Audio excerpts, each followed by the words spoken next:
Previously, I was with Singtel for 14 years, working as a global account manager. Maybe you can say that we're making a good amount of money, but actually we are empty in some ways.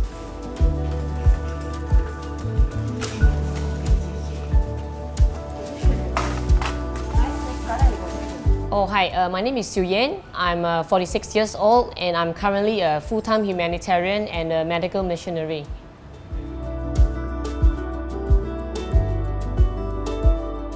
Previously, I was with Singtel for 14 years, working as a global account manager. Corporate life is really stressful and my phone will be ringing non-stop. Typically, one day I can have even over 150 emails. Maybe you can say that we're making a good amount of money, but actually we are empty in some ways. And I really wanted to get a balance, and so I decided that, I really wanted to take time off my work and to recharge myself and to do something good for my soul. Yeah.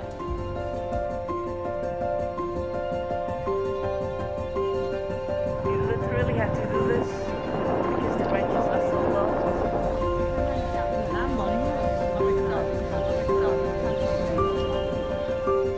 So I decided to take a 3-month sabbatical leave. And that was the time I decided to do a full-time humanitarian work for the 3 months. I volunteered for a non-profit organization called A New Vision. This organization offers free cataract surgery for people who are very poor. So the truth is, over 90% of the blindness in the world are caused by cataracts, which can be solved with a 5 to 10 minute surgery, which costs under $100. I actually saw a young girl.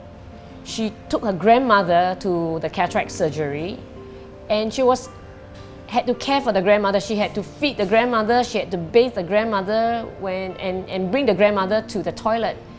And this actually affects her own development because she can't really focus on studying because her primary duty is to look after the grandmother. I witnessed how her grandmother regained the eyesight the next day, and beside the grandma who gained a new lease of life, I actually see that it actually impacted the young girl immensely. She could actually gain her own childhood back because she no longer has to care for grandma. And that was the image that shocked me, and I told myself that, this is really what I wanted to do more. So behind me you see a sea of patients, many who have just newly regained their eyesight. So far we have operated on just over 500 eyes, and the outreach will continue on until, and we hope to achieve the target of 1,000 eyes. So I told myself I will leave my corporate job for 1 year, take a gap year, but then now it has been more than 5 years. And I still haven't gotten the motivation to go back to my corporate job.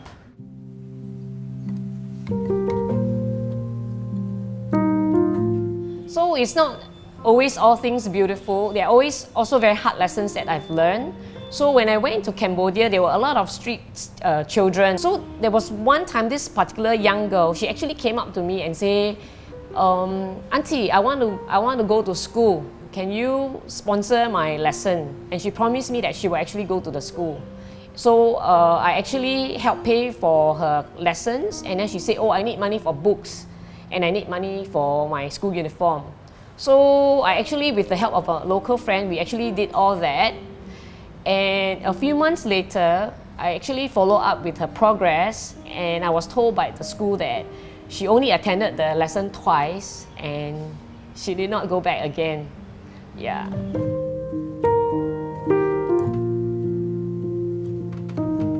For some countries, you see a lot of NGO, they will keep going back to the same place and they keep giving and giving and giving until the people in the village, they become a bit lazy. And there were even times when I go to the village in the afternoon, I see the adults gambling.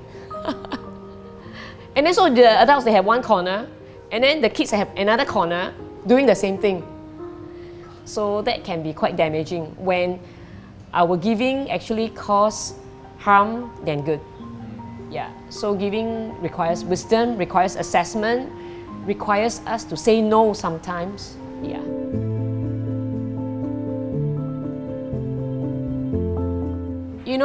Of course, sometimes when things get really hard, you go to a place where the traveling is really hard. The hotel is really scary, it's really dirty, there are cockroaches, which I'm really scared of cockroaches. It's like, sometimes you ask yourself like, why am I like doing this when you're really tired? But then I always remind myself that sometimes our short-term suffering or our discomfort for a few days can actually impact and change someone's life. I've actually met so many people who taught me lessons about life, and every different individual, the so-called receivers, they are actually my teachers. They taught me about resilience. They taught me how to find joy even during the hardest time and during adversity. And even when I travel to a disaster zone area, when people have lost their homes, they still will want to share whatever food they have, or even to serve us with a cup of tea when they have lost their home. They're still so positive, they're so strong. They really teach me about resilience.